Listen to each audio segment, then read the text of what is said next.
This is one chapter of the 12, separated and posted. It was taken from my main 1.5-hour tutorial, documentary video, to make it easier for crafters to use.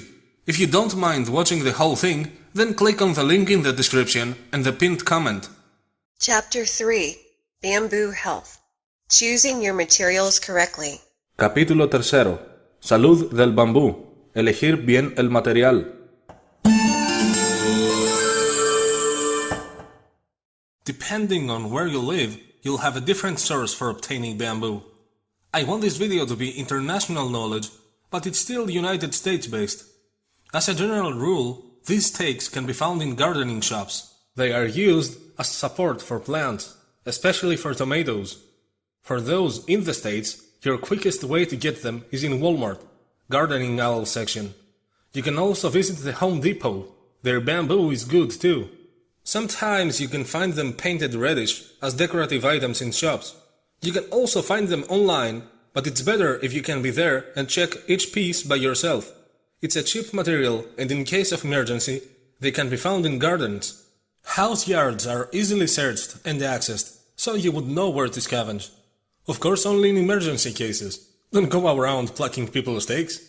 Also, a ton of items are crafted by bamboo sticks, from fences to furniture and mats. For the rest of the materials I'll be using, like for example superglue, any tool store would do to get them, even a dollar store. Most often bamboo is sold as bundles, so you don't have much of a choice for each piece. But if you can buy them one by one, it's safer because you can test their durability or spot any damages. Thinner is better, I said, but how thin is too thin?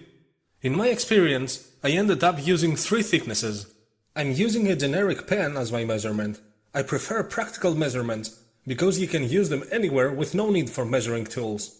A generic pen has the thickness of 0.8 centimeters or 5/16 of an inch. That's especially ideal for my arrows.